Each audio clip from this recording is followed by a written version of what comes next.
السلام علیکم ورحمۃ اللہ وبرکاتہ۔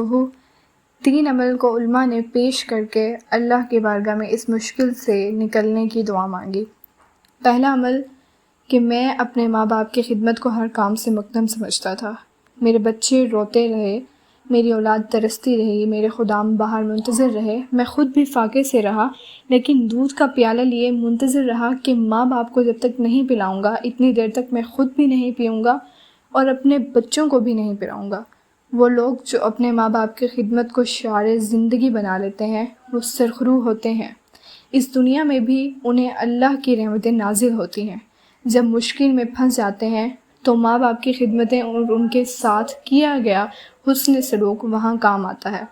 ان علماء نے لکھا ہے، اہل تصوف نے گفتگو کی ہے، جو شخص اپنے ماں باپ کے لیے صرف اہتمام سے دعا ہی کرتے ہیں ساری زندگی اس کے رزق میں بھی بے برکتی نہیں آ سکتی۔ ان ماں باپ کے لیے دعا کرنے کا عملی نتیجہ ہے ماں باپ کی خدمت ان کو بلندیوں تک پہنچا دیتی ہے۔ وہ بد نصیب لوگ بھی ہیں جو اپنے ماں باپ کی خدمت کو بوجھ سمجھتے ہیں۔ ایک زمانے میں حضور صلی اللہ علیہ وآلہ وسلم کی خدمت میں ایک شخص حاضر ہوا اور اس نے کہا کہ میرا بیٹا مجھے اپنی چیزوں کو ہاتھ نہیں لگانے دیتا۔ تو آقا کریم صلی اللہ علیہ وآلہ وسلم نے اس کو بلایا اور کہا کہ تمہارا باپ کیا کہہ رہا ہے؟ تو اس نے کہا کہ یہ میری چیزیں خراب کر دیتا ہے۔ تو حضور صلی اللہ علیہ وآلہ وسلم کی چشمان سے آنسو ٹپکنے لگے۔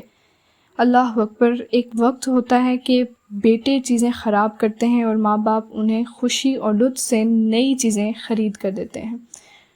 تو اس نے کہا جی کہ یہ میری چیزیں خراب کر دیتا ہے۔ تو حضور صلی اللہ علیہ وآلہ وسلم نے پھر ایک تاریخی جملہ فرمایا جس کا ترجمہ یہ ہے کہ تو بھی، تیرا مال بھی، سب تیرے باپ کا ہے۔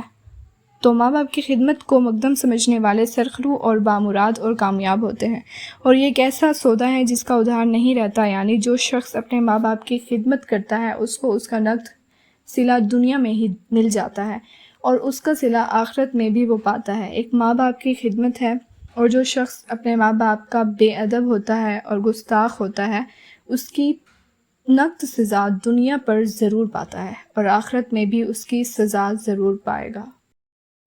نہیں تو آپ نشانیاں ڈال لیں اس شخص پہ بھی جو اپنے ماں باپ کا گستاخ ہے، ساری زندگی آپ اس کو رسوا ہوتے دیکھیں گے، اور اس شخص پہ بھی نشان لگا لیں جو ماں باپ کا با ادب ہے، ساری زندگی اس کی پگڑی کا قلف نیچا ہوتا نہیں دیکھیں گے، اس کو آپ رسوا نہیں ہوتے دیکھیں گے۔ تو ماں باپ کی خدمت کرنے والا لوگوں کی نظر میں بھی محبوب ہوتا ہے۔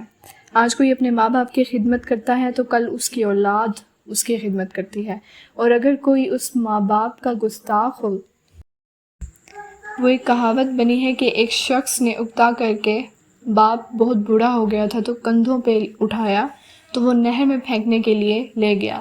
جب پھینکنے لگا تو اس کے باپ نے کہا کہ بیٹا 2 قدم ذرا آگے پھینکنا۔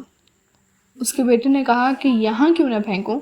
اس کے باپ نے جواب دیا کیونکہ یہاں میں نے اپنے باپ کو پھینکا تھا۔ تو ادھر سے ہی وہ واپس آ گیا، اس نے اپنے باپ کو پھینکا نہیں۔ وہ یہ سوچنے لگ گیا کہ آج میں اپنے باپ کو پھینکنے آیا ہوں تو کل میری اولاد مجھے پھینکنے آئے گی۔ تو والدین کو جو اذیت دیتے ہیں وہ رسوا ہوتے دکھتے ہیں، اور جو والدین کے لیے محبتیں اور خدمتیں نچھاور کرتے ہیں تو وہ سرخرو اور کامیاب ہوتے ہیں۔